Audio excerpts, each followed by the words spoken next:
Hello everyone, আসসালামু আলাইকুম।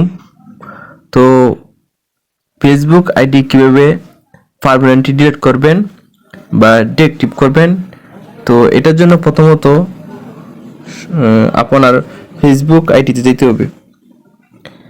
যাওয়ার পর ডান পাশে দেখেন টিডট নামে লেখা আছে, এখানে এখানে ক্লিক করবেন। ক্লিক করার পর নিচে দেখেন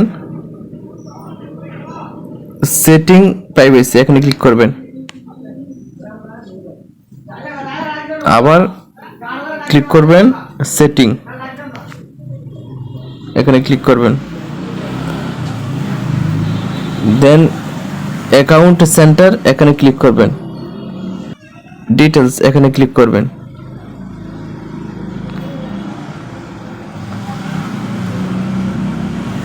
দেন নিচে দেখেন অ্যাকাউন্ট ওনারশিপ অ্যান্ড কন্ট্রোল, এখানে ক্লিক করবেন।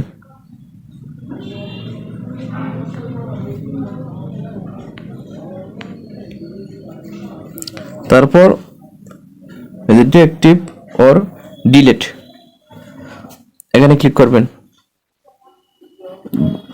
আবার ক্লিক করবেন। এই যে নিচে দেখেন 2 নম্বর রুলসে ডিলিট অ্যাকাউন্ট,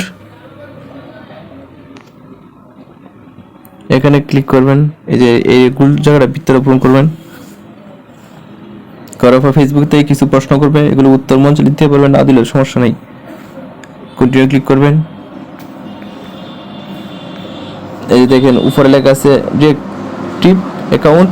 ডিঅ্যাক্টিভ করলে কিছুদিন পরে আপনি আবার কি করতে পারবেন, ফেসবুকটা অ্যাকাউন্টটা ফিরিয়ে আনতে পারবেন। আর যদি বলে যে না, আপনি সারা জীবন লেগে ডিলিট করে দেবেন অ্যাকাউন্টটা, তাহলে কন্টিনিউ ক্লিক করতে হবে। তবে তার পূর্বে যদি আপনার ফেসবুক আইডিতে গুরুত্বপূর্ণ ছবি বা পোস্ট থাকে, সেগুলোর জন্য যে ডাউনলোড ইনফরমেশন, এখানে ক্লিক করবেন। তাহলে আপনার ফেসবুকে ডিলিট করার পূর্বে আপনার ফেসবুকে গুরুত্বপূর্ণ যে কোনো কিছু ছবি বা পোস্ট থাকে তাহলে এগুলো সংগ্রহ করতে পারেন। দেন কন্টিনিউ ক্লিক করবেন। এখন যে ফেসবুক অ্যাকাউন্টটা ডিলিট করতে চাচ্ছেন, সে অ্যাকাউন্টের পাসওয়ার্ডটা দিবেন। তো আমি আমার ফেসবুক অ্যাকাউন্টের পাসওয়ার্ডটা দিতে, পাসওয়ার্ড দেওয়ার পর উপরে লেখা আসছে কনফার্ম পারমানেন্ট অ্যাকাউন্ট ডিলিট। এখন ডিলিটে ক্লিক করার পর আপনার অ্যাকাউন্ট সারা জীবনের জন্য ডিলিট হয়ে যাবে। তবে এভাবে আপনাদের অ্যাকাউন্ট ডিলিট করবেন। সবাই ভালো থাকবেন, সুস্থ থাকবেন। আল্লাহ হাফেজ।